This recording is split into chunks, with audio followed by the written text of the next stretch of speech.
Hey guys, so before we move on, I just want to do a quick lesson regarding the camera tool.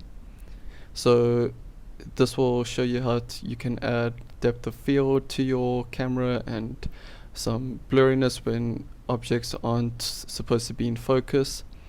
It's just something very useful to know. So here's what we'll be creating as our demonstration. So here is our camera. And here this line is our focus point here. So everything that is not in our focus point gets blurred away. So as you can see, this here is our green circle, which is in focus, so it's extremely clear to see, and the other two are quite blurry. And as we move the camera forward, it blurs away, and as we come to the red one, it focuses. As we come to the blue one, it focuses. And this is also a nice thing if you want to move your camera around and play with your camera. You can also go to the 4 views and you can play with your camera in all directions. Alright, so this lesson is just to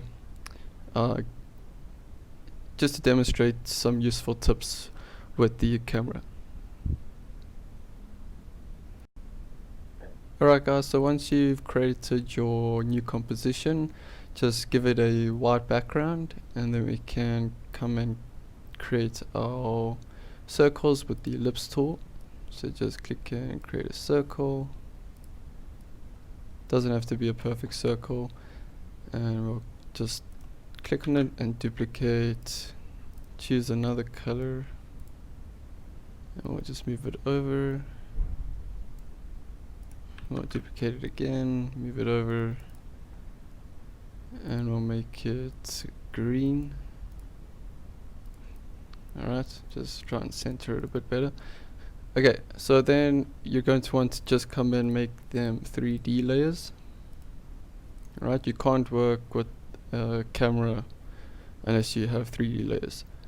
So we're going to say a new camera, and here is this dotted line is the focal point that's showing you the focal point. Okay, so you can just click OK, and now if we come to where it says 1 view and we change it to 2 views, here we can see our camera and what it's busy showing, right? So as you can see, our circles are perfectly in focus with the camera lens, right?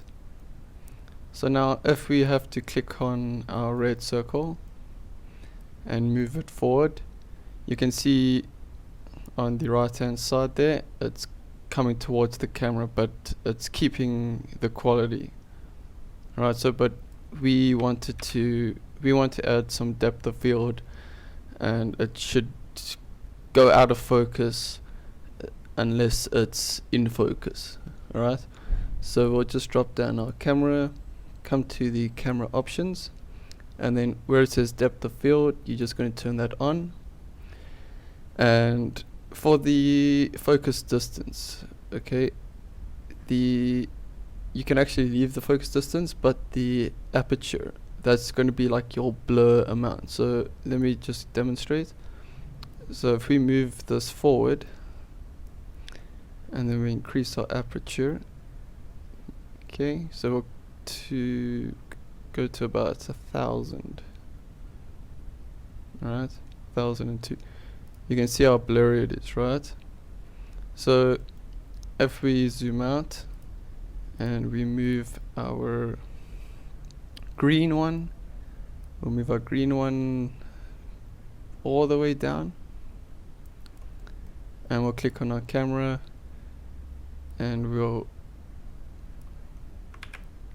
just make sure you're moving the right axis. We'll drag our camera z-axis back,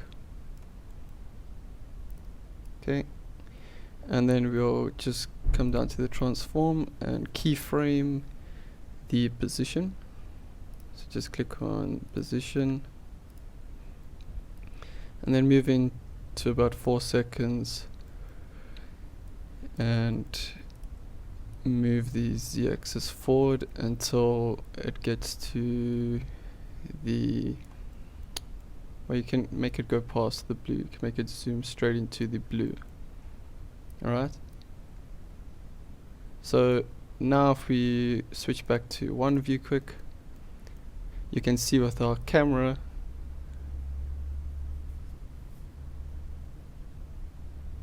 we actually have the depth of field enabled. The blurriness might be a bit overboard, but you guys get the idea. I just thought I would just demonstrate that for using cameras. It's a good thing to know that.